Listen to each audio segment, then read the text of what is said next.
Converted man is here, and I'm here to ruin your day. No, wait, I mean make your day awesome. Yeah, that's what I meant. Okay, so in the comment sections where the red pen logic guy, this guy JAMIN DAVID Seah, I got into a text exchange, and I thought I'd look at it, read it out, and I'll skip over my own responses, but I'll go into his a little bit more here, is what I'll do. And if he pops in, because I told him I'm going to do this right now, so if he pops in the chat, then I'll give him the link and he can join, and it'll be a whole thing.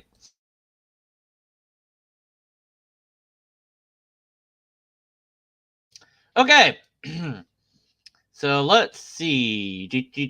So in this video that we're discussing under, the thing that Red Pen did in going over this particular argument from whatever the Twitter is, the atheist forum made.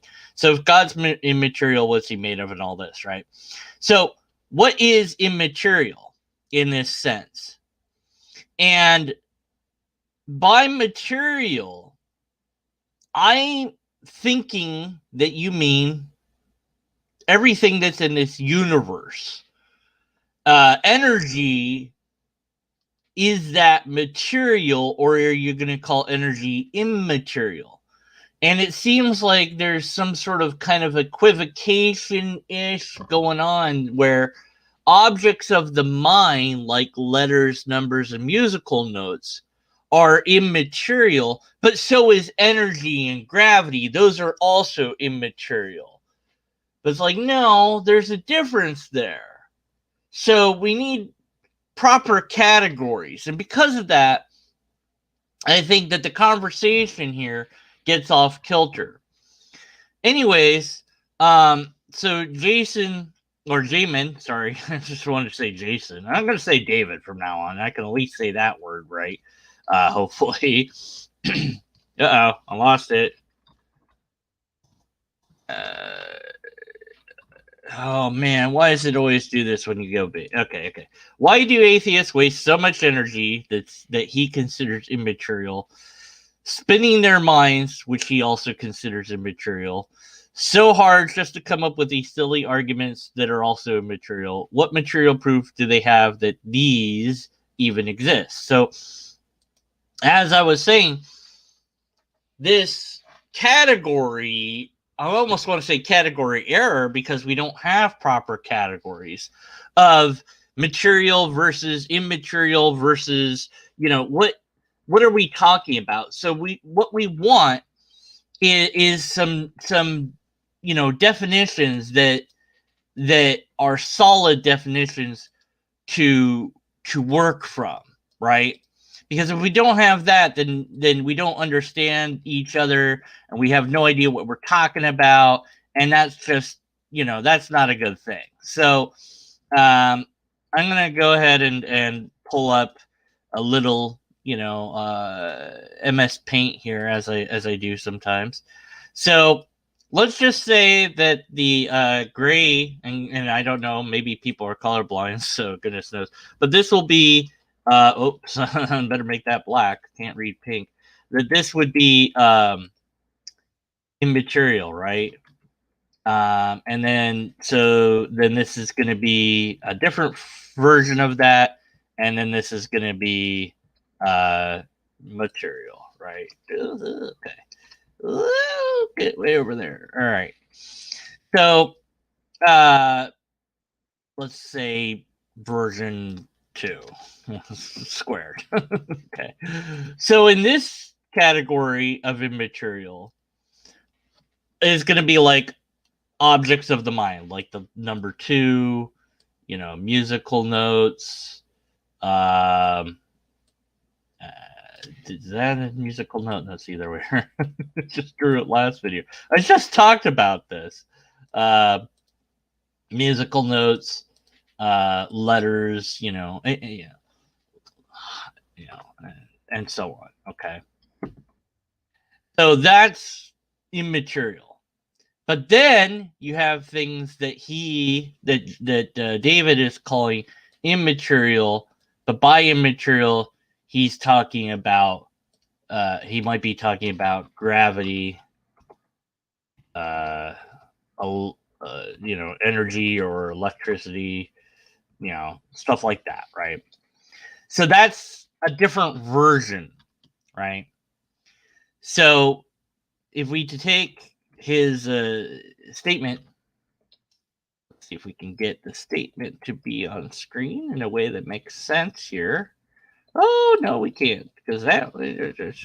So why do they take so much energy, which will be categorizing as I2, right? Spinning their minds. Now, there's a problem with the word minds because the concept of mind is immaterial one, but the actual mind, as in consciousness, is the second one because the mind is a byproduct of the brain. And so, of course, with dualism, there's this weird idea that the mind is somehow separate from the brain. I don't see any reason to think that that's the case. If a brain is damaged, the personality of that person changes drastically. We've seen this and observed this. So we know that happens. So if whoever them is somehow separate from their brain, we can't detect that in any way, shape, or form. So this would have to be I2 then, right? And then arguments would be I1, right? Or just, I guess we could label immaterial 1. Okay. So here's the proper categories then, right? So you're asking, why are we doing this with this? You're conflating the different ideas of material and immaterial around, and you're no longer really talking about the same thing. So this is just equivocation on the word immaterial, and it's objects of the mind versus fundamental forces of the universe, like gravity and energy and things like this. Okay. So you could say, well, what's energy made out of, or something like that? And I mean, there's an answer to some extent that I don't know how to answer that. I'm not a scientist, I'm not, I'm not knowledgeable about those things, but I do understand to some extent informal and formal logic, and I do understand concepts like these, and I can understand that these things are very complicated. And so when you work this out, and when you actually sit to think about what it is you're trying to communicate with the other person, you start striving for precision language. And that is absolutely needed, necessary in these conversations. And I think we will return to this example later. So I'll just delete these words for now, and material can kind of just stay there and chill out, and we'll go back to looking at the whatever. Looking at the thing I was looking at. All right.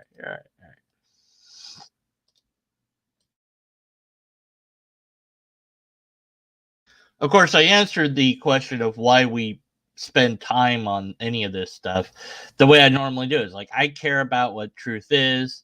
Somebody came in and left. I'm guessing that's my downvote person that always has to downvote everything I do. And I'm responding to energy as material because, again, by material I'm meaning natural, things of this universe. So once he responded, I recognized that we're having this problem of natural language. What is energy? Is it material, immaterial? What is it? What's it made out of? A mind is immaterial, a result of material, be more precise. I don't see the mind as being immaterial in that sense. I mean, I guess you could say that's the second version of immaterial then. I don't know. And he keeps asking, what's it made out of? What's it made out of? And I don't, that question may or may not be answerable. The force of gravity, right? So again, he's changing what material is, right? So I switched the problem by saying, okay, let's drop material, immaterial, because we need proper categories, right? So I'm going to say forces of nature. And in the video, the guy says that God is a spirit. And so I asked the questions, can a spirit be observed and tested? Can God be observed and tested? Because the forces of gravity can be, and energy can be observed and tested, right? So whatever category they belong to becomes irrelevant at this point. We have seen that these other things can be tested. So you're having another category of things that you're saying belongs to whatever category, doesn't matter. Those things cannot be tested. They cannot be observed. And that is the point. So you said, you can classify it whatever you like. What's it made out of? Where did it come from? Why? And this is why I wanted to talk about this, is because I get these questions every now and again, and I see these questions a lot of, how does everything work? Where does it all come from? What is it? How, but what is it? But where? But how? But where? But why? But what? And you can keep asking this, right? And it's like you get at the layers of reality and you go, look, where did I come from? Well, biological evolution. Okay, yeah, but no, what am I? What am I made out of? Okay, you're made up of cells. No. What are those made of? Okay, molecules, atoms, subatomic particles, quarks. I don't know, freaking Planck length things. I don't, like energy that's bouncing around and some quantum stuff is happening. I don't know what's going on anymore. And you get to a point where you run out of answers. And there is where the believer of a God tends to put God. Not always, but often, and almost every time. It's like, oh, you don't have the answer to that? Must be God.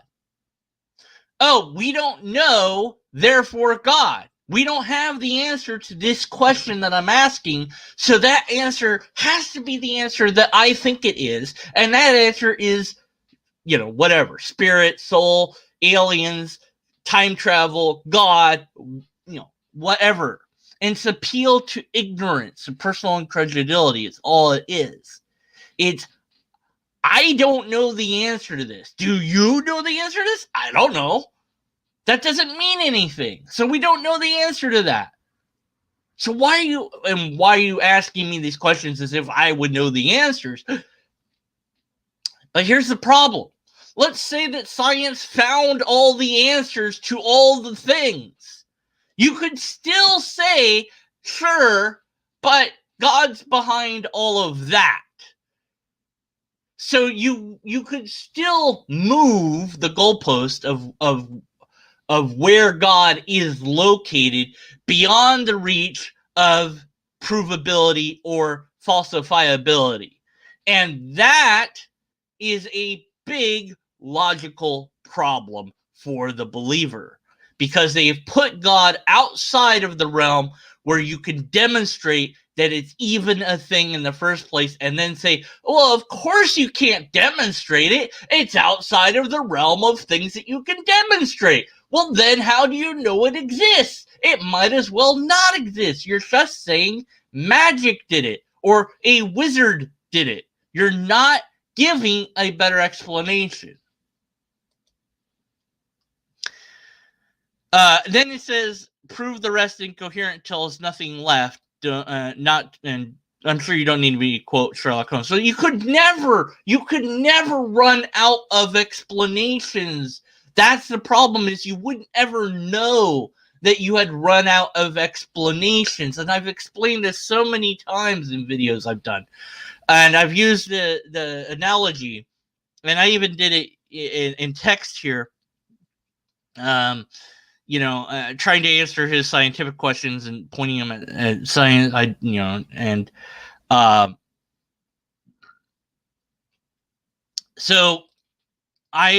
There's a door. Okay, we're in a room, you and I, and there's a door in the room. And beyond that door is another different room. And, then there's the door we came in from, okay? We know for a fact that there's nobody in that other room. I don't know. We have cameras set up or something. We know for a fact that there are no animals around this area. We know that there's no windows in that room.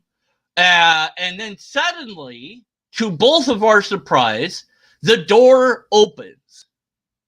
Now, first, we're going to probably be a little bit surprised and afraid because that was unexpected. We're probably going to assume that it's an agent, an intelligence, a person did it, because that's what we normally associate with a door being opened, is a person opening a door. Yes, doors can open in other times, but that's the most experiential common thing. But we can look and investigate and find there's nobody around except for the two of us. I didn't open the door. I was sitting here next to you. You were sitting next to me. We know that each other is not responsible for this door opening. So we have a mystery. So we go explore it. Of course we do, because we're curious. We look for the person. There's nobody in that room. There's nobody in or out of that room except for that door. That's it. There's no animals. We look even for insects. And then we go, okay, well, examine the door frame. Examine the bolt and latch of the door. Open and close it a few times and see that it's latching properly. Maybe it was left open a bit and it looked like it was closed, but it wasn't really closed. No, it was actually closed. We know it was closed. Maybe we had, for whatever reason, we have some contraption on the door that tells us when the door is closed. Well, maybe that's malfunctioning. We rule that out, and we rule out the door is warped. There was no earthquake. There was no wind. There was no animal. There was no insect. There was no human. So how did the door open? And go, well, I guess we've run out of explanations. It must have been a ghost. How do you know that? How do you know a ghost can open a door? And how do you know there's even a ghost? Well, because we've run out of natural explanations. Therefore, it must be something else. Maybe it was an invisible man that came in and opened the door. How do you know that? Maybe it was time travelers that, came in, froze time, and opened the door. Maybe someone really fast, like the Flash, came in, opened the door, and then ran out just to mess with us. Maybe God did it. Maybe aliens. Maybe this, maybe that, maybe anything.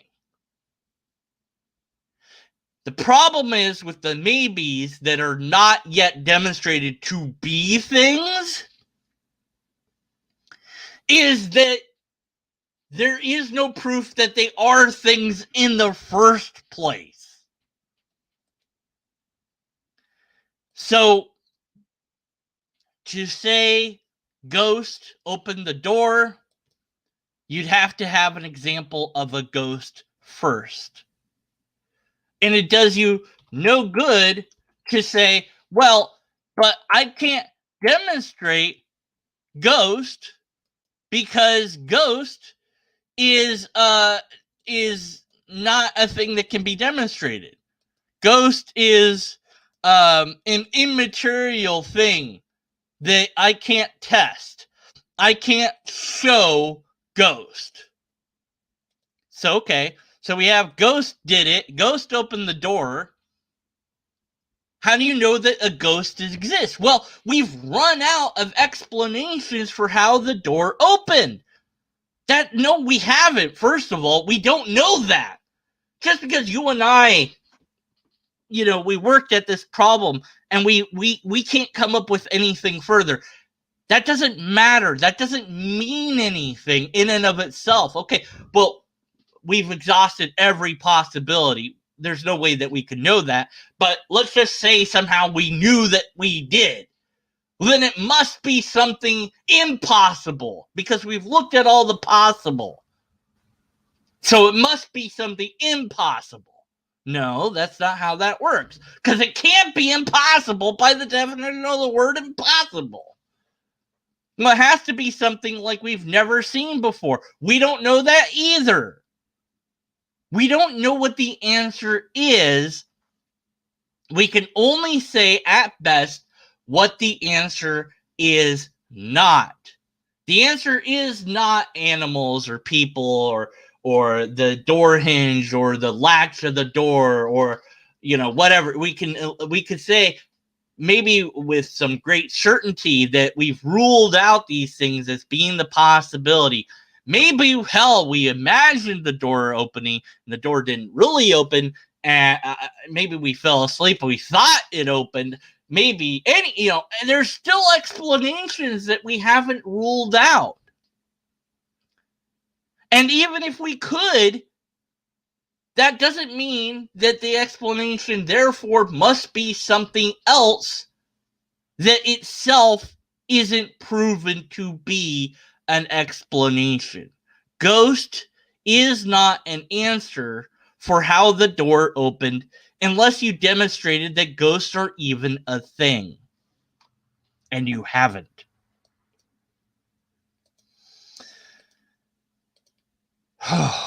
Okay.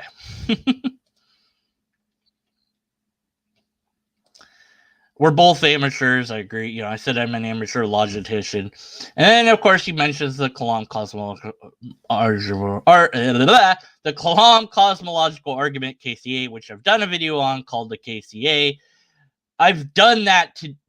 It's done. That argument's dead. It's broken. Many people have broken it already. It's been demolished multiple times.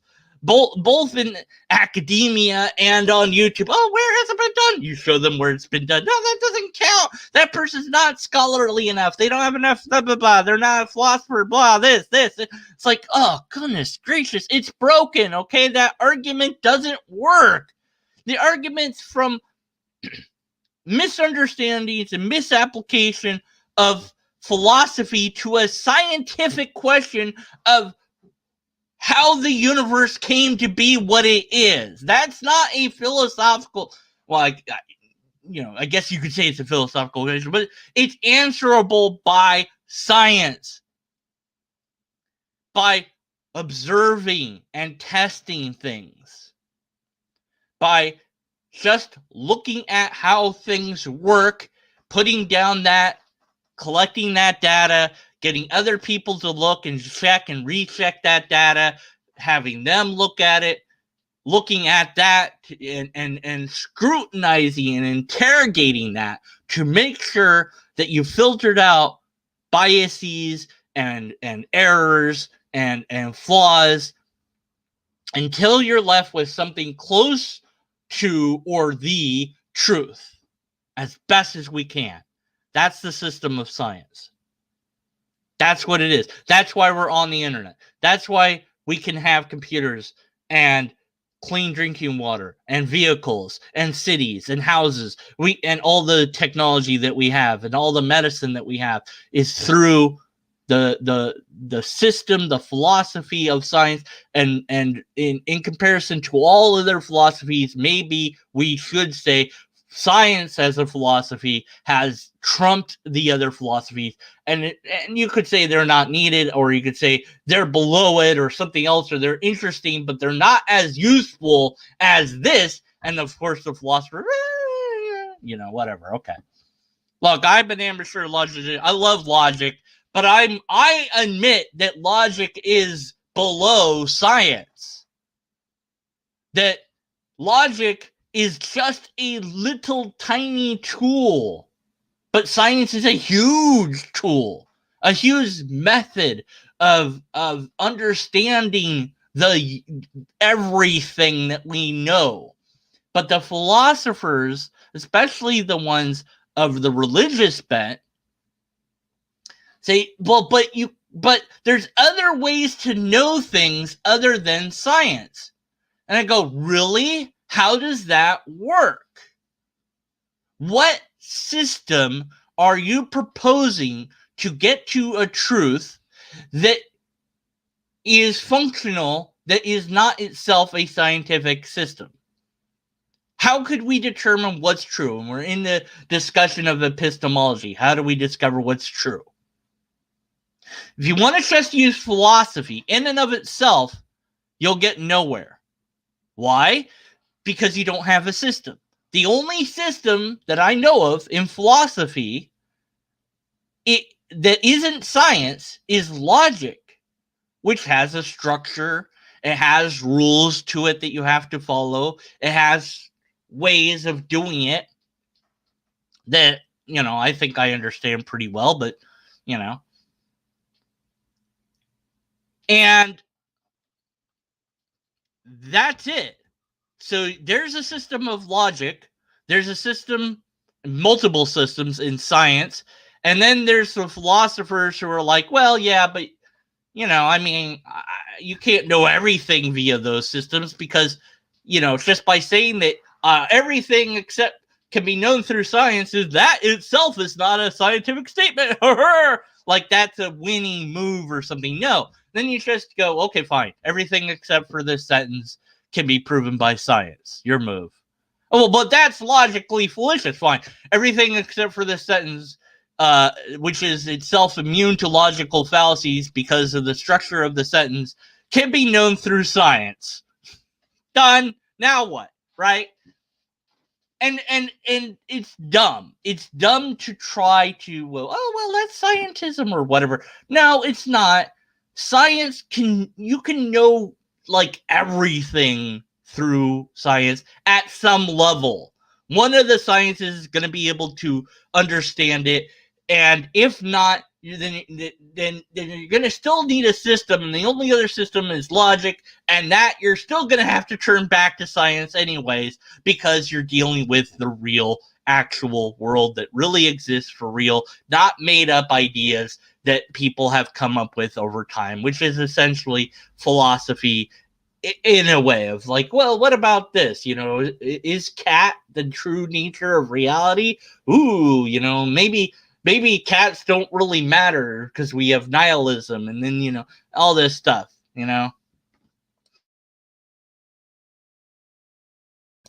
Okay. So we have long ago moved on from the God of the Gaps. No, you haven't. You're still using it.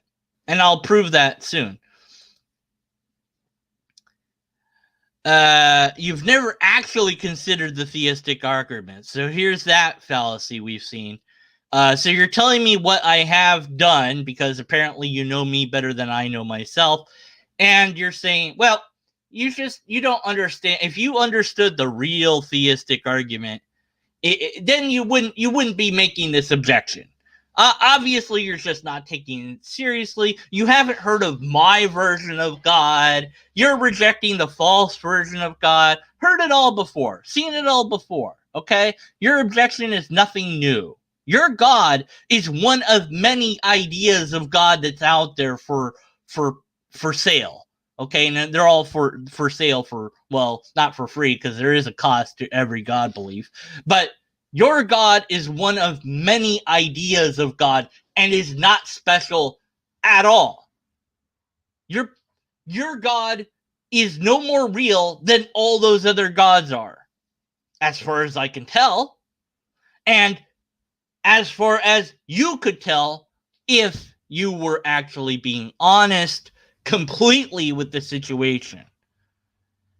To some degree, though, cognitive bias traps you in the belief that you have. Whereas I fight against my cognitive beliefs all the time. And when I see that I've given in to them, I try very hard to correct myself and admit my mistake and say, okay, I was wrong there. And I can be wrong, and it's okay to be wrong, because then I learned something new. If you believe in a God, that God has to be true. And until you stop believing in it, it stays true. But the moment you let it go, you go, why do I believe in this God? Is it really these arguments? Is that really what compelled me to believe in God? Is it the Kalam cosmological argument, which was so compelling that I couldn't resist it? Or is it that the idea of God is around in society, people have accepted it, that I'm a pattern-seeking creature and I want an explanation to all of these things and I can't answer it, so it has to be God. It just has to be. It can't be something else.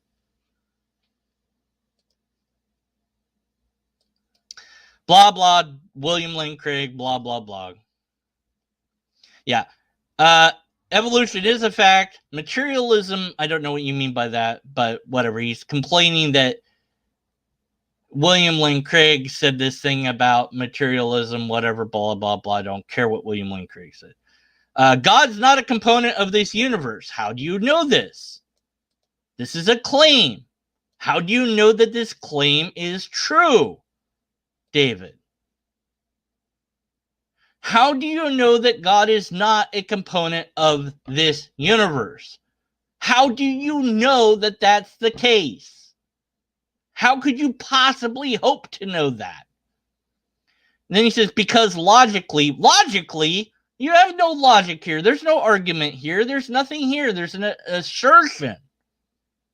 Parts of the share cannot create the share itself. This is incoherent. That's fallacy of composition.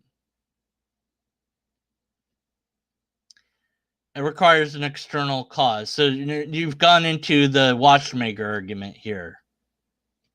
No, the argument's not compelling because it's not an argument.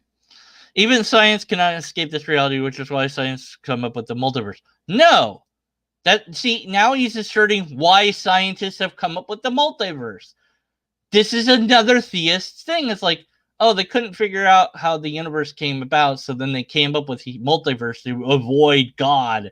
No. That's not how it works. And multiverse, I don't know how popular this is as a theory goes in science. What we know for sure is we have this universe. And how the universe came to be is cosmology. And that is a field of science. And those guys and gals and robots that are doing that are way smarter than you and I. And yes, some of them believe in God, but when it comes to doing science, God has no part of that because God is said to not be science. It's not natural. It's not a thing that can be studied. So whatever answers they find will never be God. By definition of what they said God was, which you still haven't demonstrated that you know that God isn't that thing. What if scientists discovered the thing that made everything, and it's this it's just this mathematical, the only way to express it is some mathematical equation, right? And you go, well, but that's not how it works. That's not the answer. That's not how things are. It has to really be for real God. It can't just be this mathematical equation. That doesn't make any sense to me. That math still needs a mather to make it actual, and because you don't have that, then therefore that must be God. And you can always continuously move the goalpost back, even if we had the answer. So here's the answer. Answer to everything is pi r squared to the second power equals 1. That's it. That's the solution for everything. That's how it all works. And then somewhere in there is 17.8. I don't know. Why not? What does that mean? I don't know, but that's the answer to everything. Okay? Like the number 42. Also 42 goes in here somewhere. And I don't know, 69 because that's funny. Why not? You know. And this is the answer to the universe. And you would say, no, because this doesn't make sense to me. Yeah, okay, maybe this explains everything, but how do you explain the thing that explains everything? You have to have a thing that's the bottom thing that explains all these. This is it. This is it. And they go, well, that's not God, though, so it can't be that. It's got to be God. Or, okay, it's that, but this can only be true if there's a God. That's what they would say. You know that's what they would say. I know that's what they would say. I know because I did stuff like this when I was a Christian. I made the bad arguments. I know what kind of arguments you have. They're bad. All of them. Every single argument I've ever looked at from every theist has been logically flawed. I don't think that magically somebody's come along with an argument that isn't flawed. Because God, if it's a thing, can't be shown via logic for whatever reason. It has to be an external cause. And the eternal universe, blah, blah, you know. We already know these don't work, not philosophically. Who cares about if it works philosophically? What does that even mean? You also notice a disturbing trend that science discovers more theists use it to argue with the existence of God. No, well, yes, that is a trend that the apologists are taking what science has found and twisting it to insert God. This isn't new.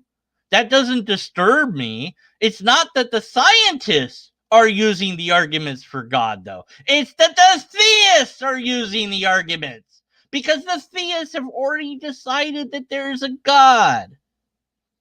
Theists aren't afraid of science because science discovery makes our universe tick. Well, theists are convinced that they have the answer, so it doesn't matter what science says. If God created this universe, then science is revealing how God did it. Okay, yeah, I'll agree with that. But then you accept biological evolution, you accept cosmology, perhaps Big Bang cosmology, and DNA intelligent design. No, DNA has nothing to do with intelligent design, so you're already using jank nonsense, or again, because DNA came about by natural forces, by natural selection, and so that saying ID is not using science. You're already using nonsense rather than science. So you've moved away from science right there. Okay? Big Bang, sure, granted. DNA, that's a thing. But DNA doesn't take intelligent design to get to be a thing. So these things are things, but then the next part is not a thing. This part of intelligent design isn't even a thing. Let's see. I could say you're appealing to ignorance. Yeah, you are appealing to ignorance. Science of the gaps. I love that phrase. Isn't that great? Science of the gaps.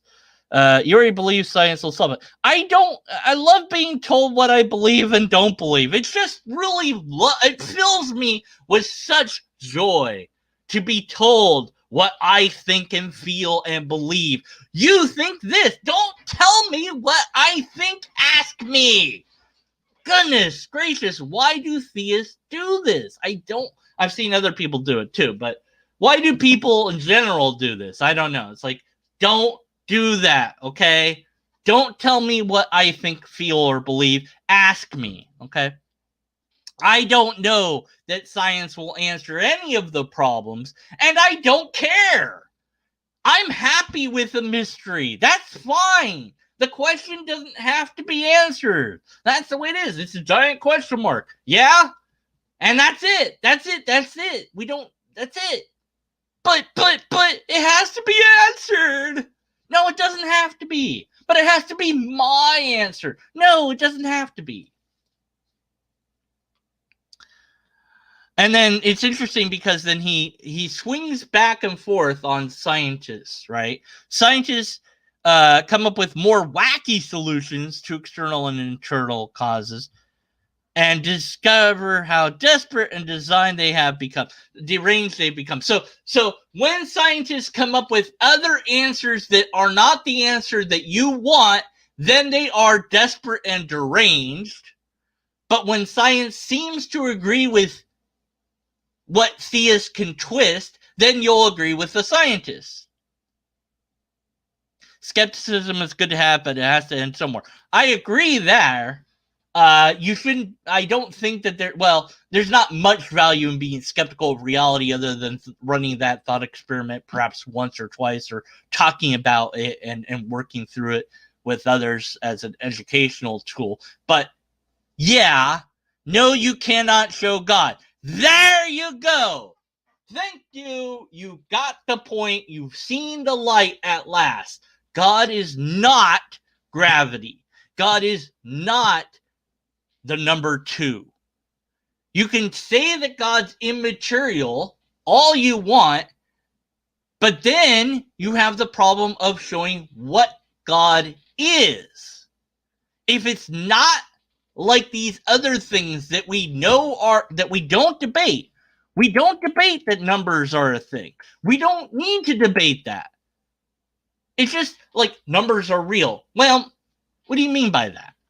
What do you mean? Like they're real in what way? Like, I mean, is it like there's a number 2 I can go and eat? I could take a bite out of it and see what it tastes like? No, you mean that that we've come up with them. But did we discover numbers or invent them? We invented them. But then how is it that they're really real? And it's just, you keep going because you want your answer so badly to be correct. That you keep doing. You can't show God or have an experiment to show that it exists. I love that it says he, but philosophically he does. How can anything exist philosophically? What the hell are you even talking about? That has no connection at all to reality, not even a little bit. That's like, philosophically, magic exists. Philosophically, Spider-Man exists. In fact, you could make better arguments for Spider-Man than you can for God. There's more evidence of Spider-Man.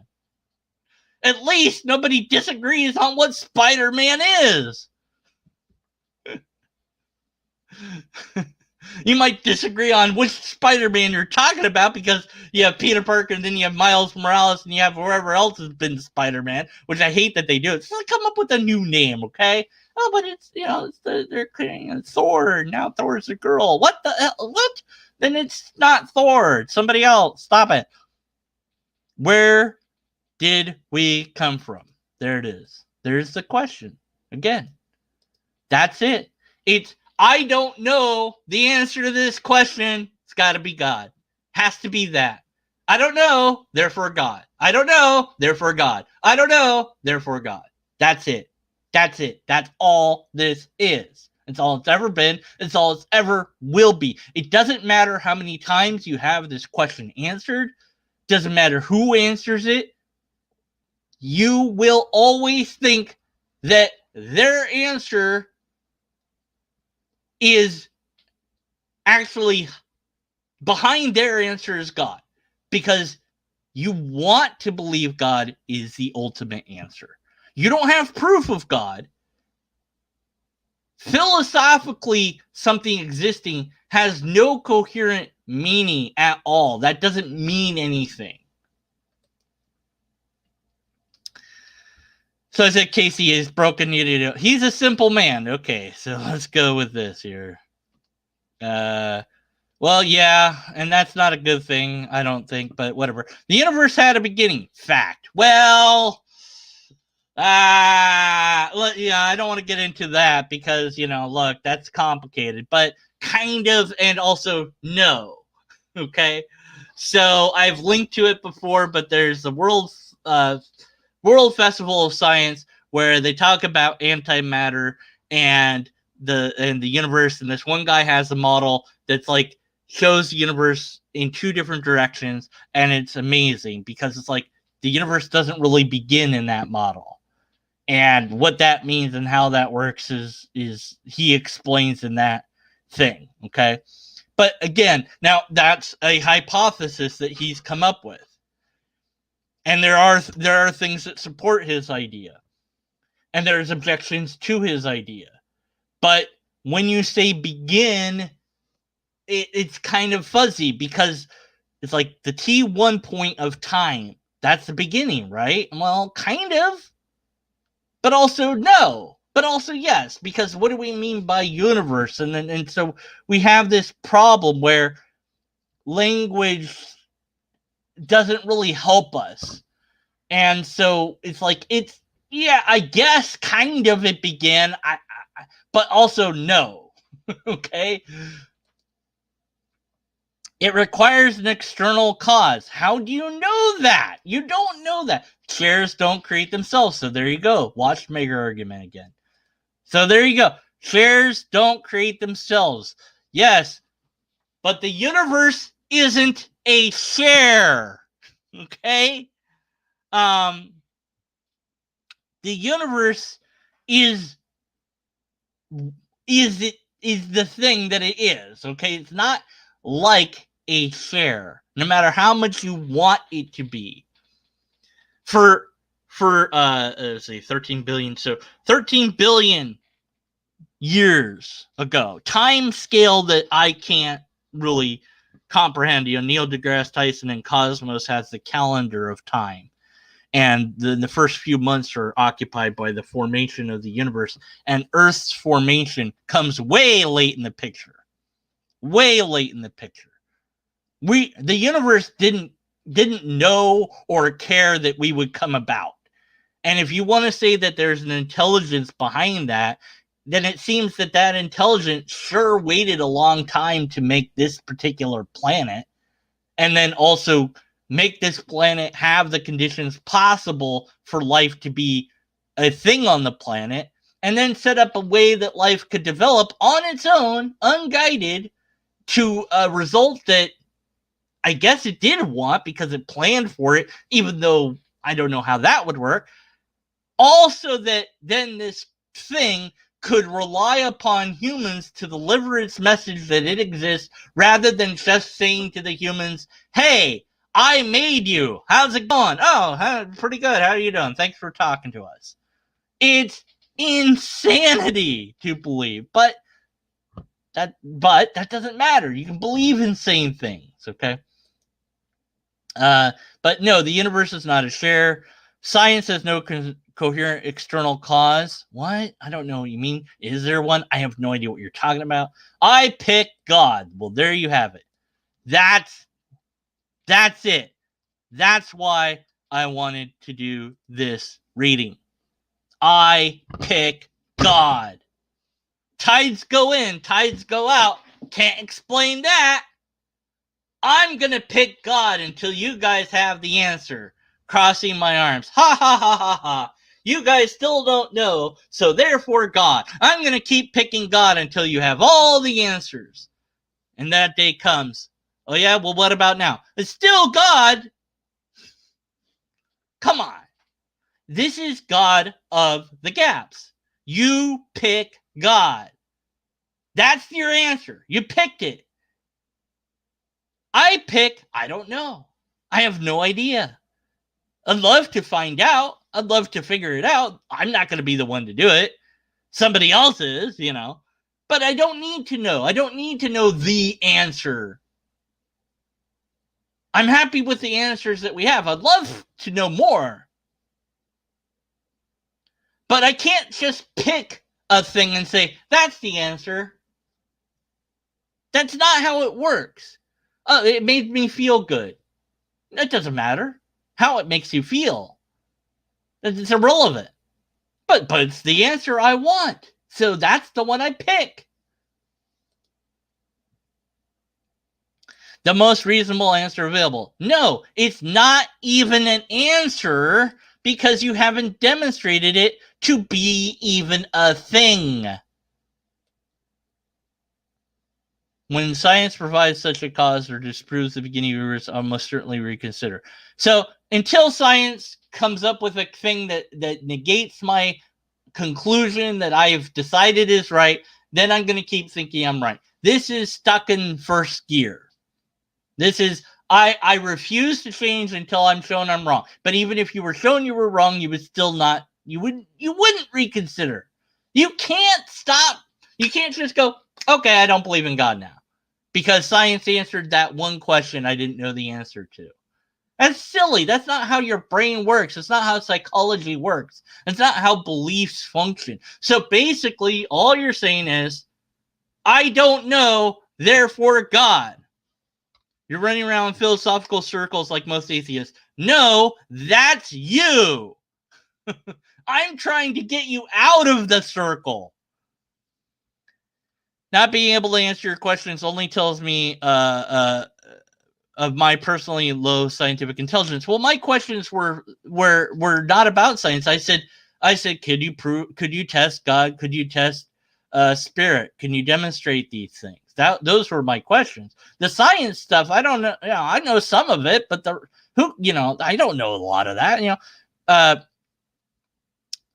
I think that got the most version patterns, as did most theists who look for science for confirmation. Right. You're looking to confirm your bias. This is confirmation bias. That's what you're doing. These things, Big Bang and DNA, do not indicate, prove, point to, show God. God isn't the gap scientific discovery is. Well, no, you've just reversed it. Scientific discovery, we can actually figure out the damn thing. God is an answer that you've made up and you think is true. So that's it. There you go, David. I don't know if he listened to this. I don't know if he is listening to this. JAMIN. Well, JAMIN, is that a guy's name? I'm assuming. I don't know. But this is so applicable to many, many theists that have written and spoken to me and that I've listened to and I've read. Is it all boils down to asking this question and then asserting that you have the answer. How did we get here? It's God. Rip to David. Nero. That's not nice.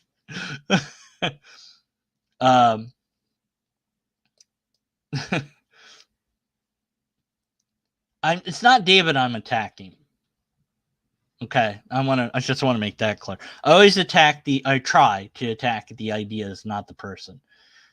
David is one among many that believe in God or supernatural or whatever you want to call it, right? Because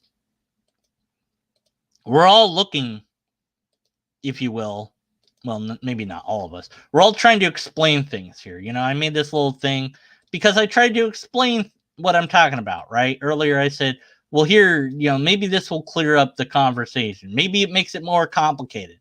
That the number 2 musical notes and letters, those are immaterial in one sense. Then you have gravity and energy, which I guess you could say are immaterial in a different sense, but now you're using a different version of the same word. So now you're equivocating if you switch between these two, right? So maybe we should have a different word I don't know.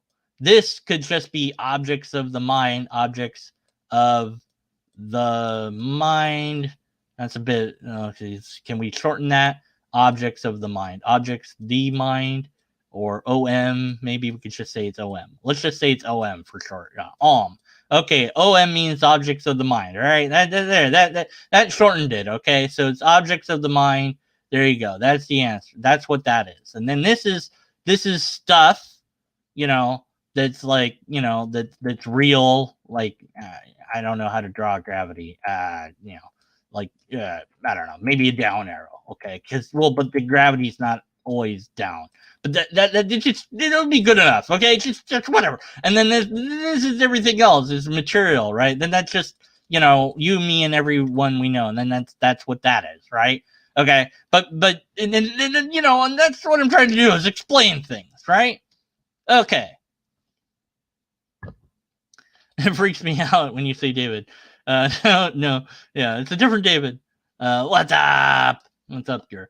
So, yeah. What more is there to say? I suppose. Okay. There is maybe this implicit assumption being made. Okay, that the theist says, I believe in God. Now, by God, they mean a particular type of God. Well, maybe they mean the universal concept. I don't know. It depends who you ask what God is. What God? What are you talking about? What do you mean? Which God? Are you talking about Yahweh? Are you talking about Zeus? Are you talking about, Shia the Destroyer? Which God?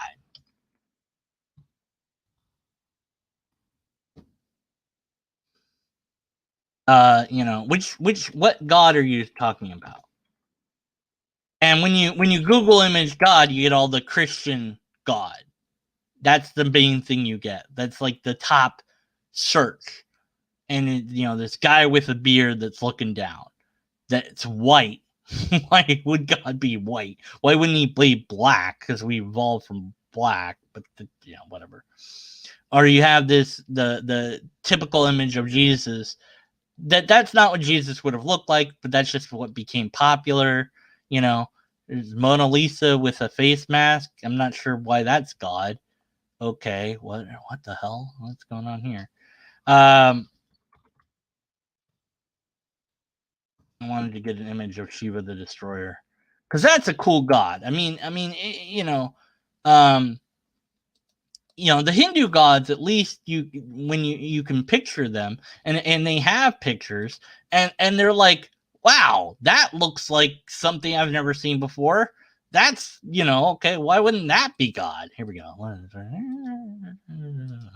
There's that. There we go. Okay. So there you go. There's God. That's God. Why not? Why can't this be God? Well, because they're not talking about Shiva. Right? Unless they are. But they're not talking about this God. They're talking about a different thing. So, from my perspective, they're talking about all the different gods that are out there are just one of many different ideas, okay? That's how I look at it. I'm an outsider looking in. I used to be inside, so to speak, but now I'm not. So I don't hold these beliefs of God anymore. Christian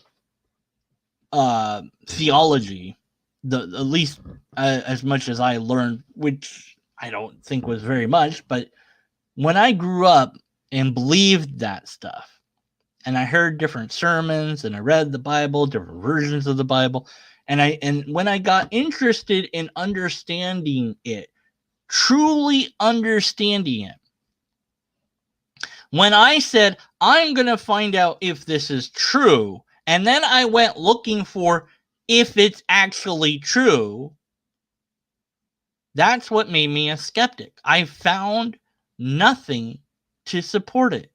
Theists say, well, what kind of evidence would you expect to find if all this happened in the past? Something. You know what you have for archaeology? If you look at archaeology to confirm anything of the New Testament, you pretty much get nothing. You get a couple of the cities you can confirm existed, a couple of the places mentioned do exist, but Bethlehem, I always mix this up, being Bethlehem or Nazareth, that they don't think that archaeology thinks didn't exist, at least not in the time that it needed to. So when you examine that, and you don't just look to the biblical sources and the apologists, and you stop looking and listening to what they say and actually look at the real science, and then you look at the amount of frauds that happened, because now Jerusalem is a tourist destination, so there's some monetary incentive to make up stuff. When you look at the real information, you find nothing. And when you start asking the critical questions, you find the answers are not logical. You're going to posit that there's a universe that's not this universe, but that universe actually isn't even a universe, because that universe is God. And the God universe, which isn't really a universe, is also a mind. The only minds we've seen are those that are attached to brains, but it's not material, so it doesn't have a brain, but it's just a mind. It's a disembodied mind that is in its own reality.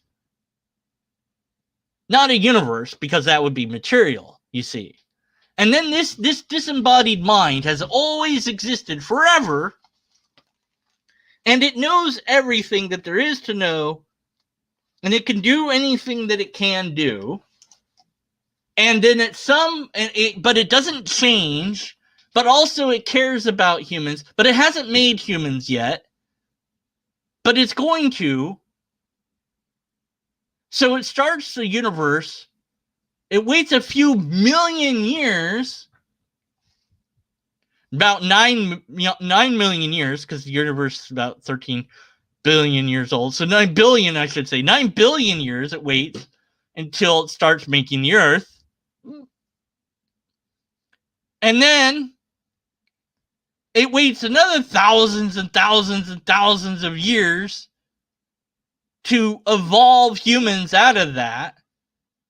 And then it waits for them to develop culture and languages. And then it decides to reveal itself to a single human and say, hey, how's it going? Well, okay, it revealed itself to 2 Pacific humans who had a kid, and they know God exists, but nobody else does, because you have Adam and Eve, right? So that had to happen somehow. You have to squeeze that into evolution. Okay, so God made a pocket dimension where the Garden of Eden existed to test these 2 humans. They failed his test. That annoyed God, because God apparently can be annoyed. He caused a giant flood to happen, which did and did not flood the entire earth, and did not kill everything, because that wouldn't make sense, because you can't resolve that. So that's got to be metaphorical, sort of. It doesn't mean the entire world meant the entire world that existed at the time, and that was in an isolated region of the world. So only a few people survived that. And so you have Noah's family, who is the only family that actually believes in the real God. They're the ones that we have to now communicate God to the rest of humanity, because apparently God's only revealing itself to a selected few humans. The rest of humanity, they're struggling to survive in caves. They're making their way across the plains of Africa. They're doing whatever humans are doing. And meanwhile, over somewhere else, I don't know where, because it's not clear where this is happening, but somewhere else, the God of the Bible is meanwhile revealing to a handful of humans that it exists, and it will talk to them.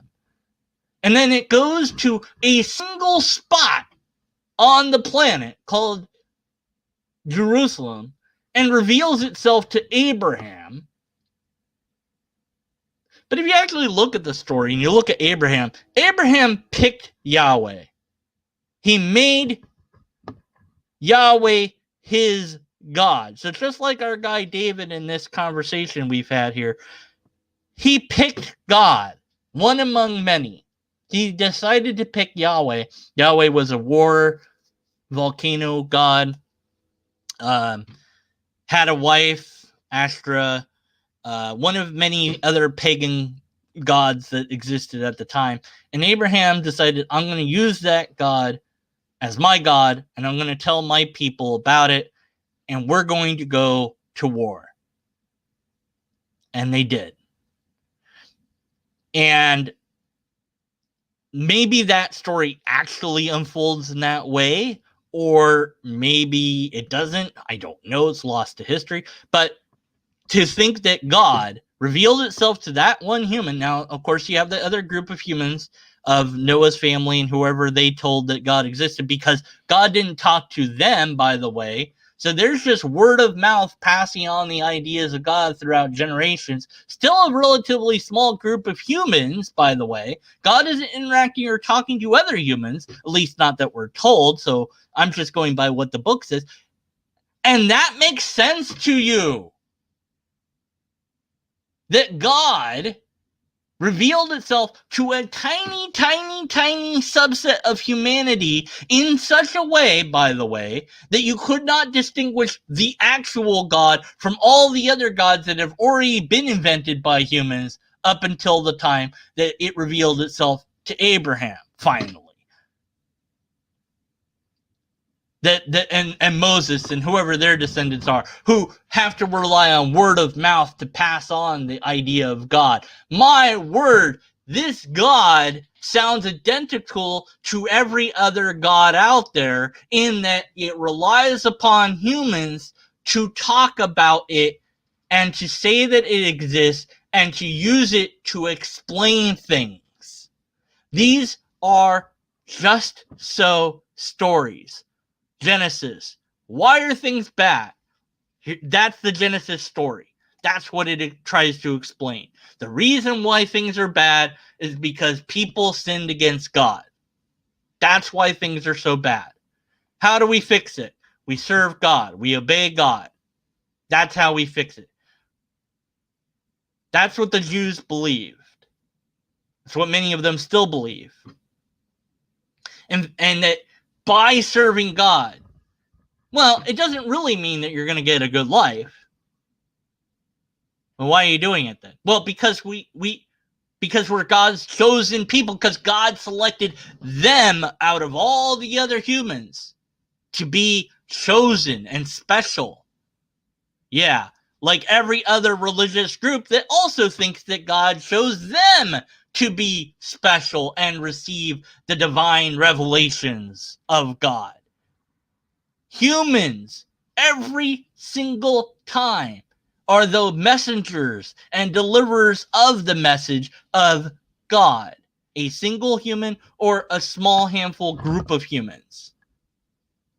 God itself remains absolutely, completely silent as humans invent all sorts of different religions and all sorts of different gods until it finally reveals its true, real self, copyright TM, to one person or a few people, and does it in such a way that an outsider that isn't getting that revelation would have to think that their claim is equivalent to every other God claim. Oh, but look at Moses. Moses went to Pharaoh. Look at what he did. He did all these tricks. He did all these tricks that apparently Pharaoh's sorcerers could also do. So God did no better than they did. And then God's like trying to prove itself to be God by sending all these signs and stuff. All these locusts are coming and all this. It's like, just admit that God exists or let people go. But then, of course, God's like, no, I'm not going to let Pharaoh let the people go. By the way, there's zero evidence that the Jews were captives in Egypt at all. Like, there's no evidence of that. But that doesn't matter. to think that an intelligent being would pick the methodology that looks identical to every other religious claim out there. And that one has to be the real one, because that's the one that I have picked. I want that to be the truth, so it must be. That is the opposite of skepticism. That is the opposite of what atheists are doing. We're saying, look, you're looking at it wrong. You're looking at it backwards. You're assuming God and working from that conclusion ass backwards. That's all we've been doing. We've been asking for the evidence to point out the fact that you don't have evidence. And now we're on the verge of you guys finally admitting that there's no evidence, but then you kind of retreat, because you have to retreat, to say, well, but there's philosophical existence and there's philosophical evidence, when neither of those things make any coherent sense. God exists in your brain and in my brain, and that's it. That's the only place it does exist or can exist. Every version of God.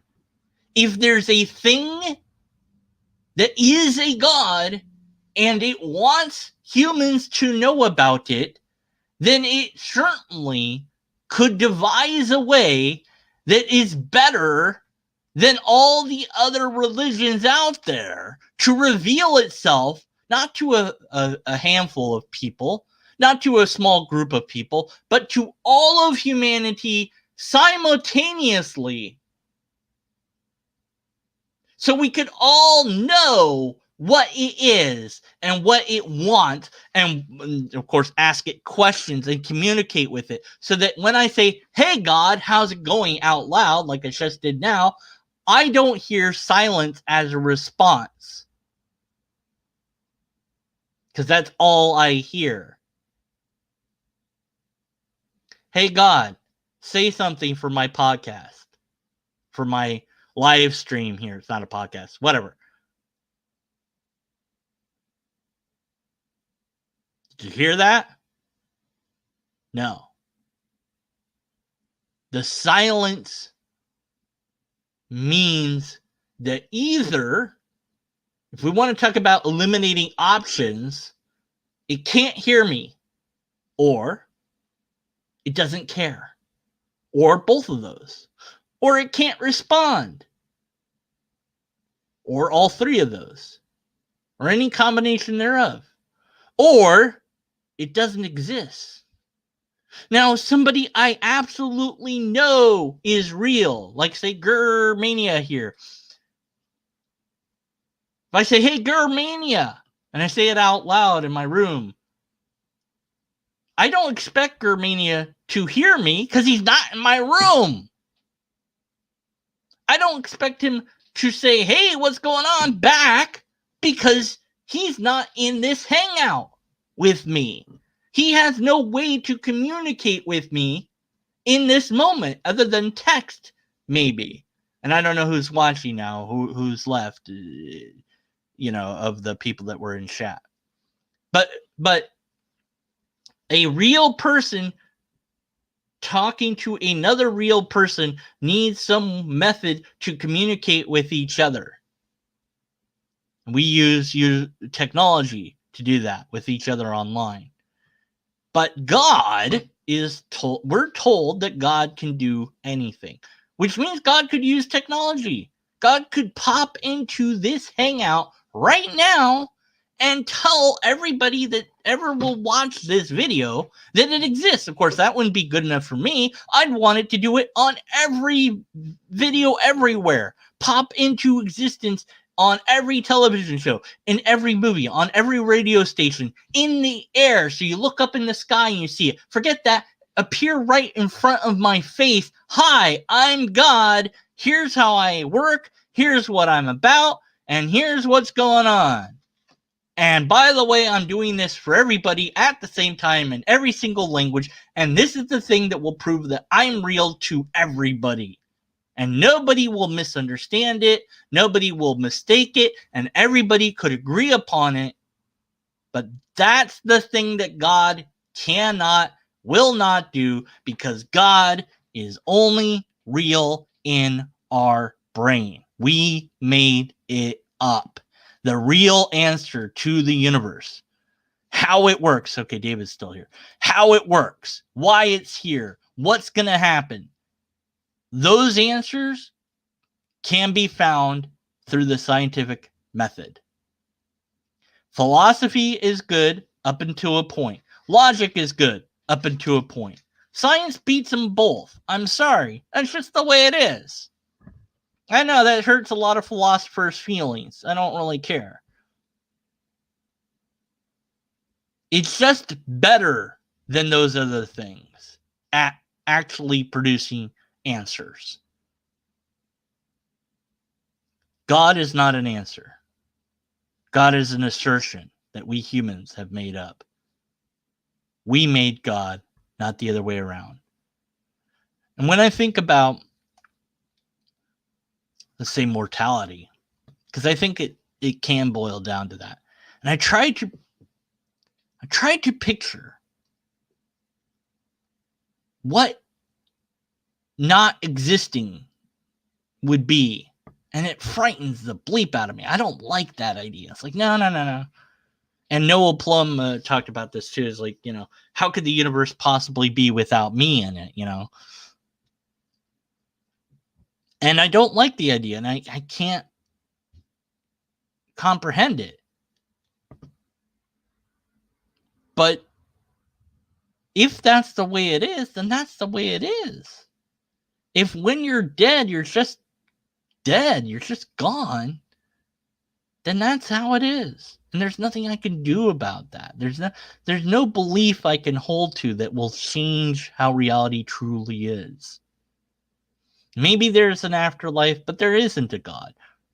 Or maybe there's a God, but there's no afterlife. Or maybe there is no God and no afterlife. Or maybe there's something else that's the fundamental aspect of reality that is something that none of us have ever thought of before or could even hope to think of. But why we would have to wait until we expire to know that, I don't have any idea. And why we couldn't find it now, I don't know. But as long as we exist, there's hope for the world. That is to say, we can still help each other somewhat. We can still encourage each other somewhat.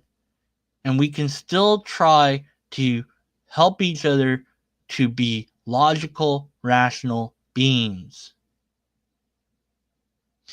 And so if you don't have empirical evidence, or you don't have a repeatable test, and you don't have a valid and sound argument, but you do have an argument, but it's just philosophical and it doesn't really make it breaks, then you don't have a reason to believe, and so you must be skeptical of that conclusion. Thanks for listening. Be sure to like, comment, and subscribe and do all that stuff. Lobsters, blah. Good way to end it. Good way to end a serious video with the stupid stuff. Shut up! Who are you? I'm God. No, you're not. I'm God. No, nobody's God in this. You're not. You're me. No, I'm not you. I'm a different person. No, you're not. Stop doing that. Hit the button. I'm not gonna. You hit the button. Nobody likes these kind of endings. You don't know that. Somebody likes this kind of ending. Somebody's gonna downvote this video. Somebody always downvotes the video.